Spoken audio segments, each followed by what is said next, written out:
Omer ibn al-Khattab radhiyallahu anhu ka thënë: "Men sa'ala an-nasa li yuthri malahu", do të thënë kush ju kërkon njerëzve që ta shtojë pasurinë e tij, do të thënë ka edhe lloj të këtillë të njerëzve që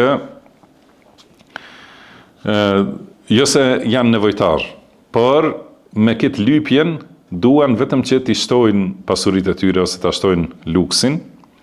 Atëherë fa innama huwa radfun min an-nari yulqamuhu, do të thënë kush e bën këtë ju lip njerëzve për shtimin e pasurisë. Se ndonjëherë, do të thënë kur është në nevojë të skajshme kjo, nuk do të thënë se lypja ose kërkimi prej vëllezërve besimtar të sinqert edhe bamirës nuk është haram, por duhet të jetë ajo, do të thënë një zgjidhje e fundit, do të thënë që është vetëm që varet, më thënë, jeta dhe vdekja prej saj.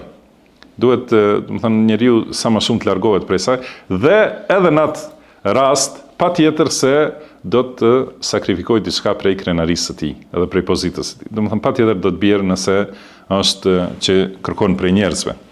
Mirë, po nëse është që nuk ka nevojë, por kërkon që të ketë më shumë për shkak të asaj lakmisë që u përmend më herët, do edhe më shumë, atëherë thot Omeri radhiyallahu anhu, nëse kërkon kështu që ta shtoj pasurinë, atëherë çka është kjo? Kjo është një gur i nxehtë që do t'i jepet, domethënë në ahiret, në gojë. Faman sha'a istaqalla wa man sha'a istakthar. Kushdo le të ketë më pak pasuri, kushdo më shumë. Domethënë nëse është rruga e fitimit të pasurisë me lypje, atëherë ta dish se kjo lypja për shtim të pasurisë është gur i skuqur i xhehenemit. Edhe atëherë kushdo le të marrë më shumë gur, kushdo më pak. Pra sa më pak ose hiç, do të thënë nëse maksimumin do thot njeriu ta bëjë që të largohet prej kësaj. Pastaj transmeton nga Sufjan ibn Uyayna rahimahullah se ka thënë: "Men sa'ala nadhlan hajatan faqad rafa'ahu an qadrihi." Thot kush i kërkon dikujt dhe një njeriu, do të thënë, të ulët, i kërkon një njeriu të ulët ndonjë nevojë, e ka ngritur përmi pozitën e tij.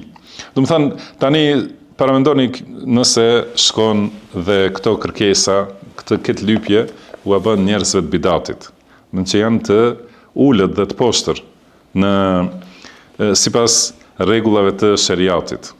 Janë njerëz të nivelit të ulët dhe njeriu shkon, i kërkon nevojat e tij prej thirrësve në bidat ose prej njerëzve të bidatit, padyshim se ata i kanë ngritur në pozitë që nuk e kanë, edhe veten e kanë nënçmuar shumë herë. Do të thënë e kanë nënçmu veten. Ky njeri që e ka mësuar sunetin, edhe shkon tregohet nevojtar të njerëzve të bidatit, do të thënë është në shumë aspekte i nënçmuar, kurse ata i kanë ngrit përmi pozitën që e meritojnë. Nuk meritojnë ata që të jenë mbi njerëz të sunetit.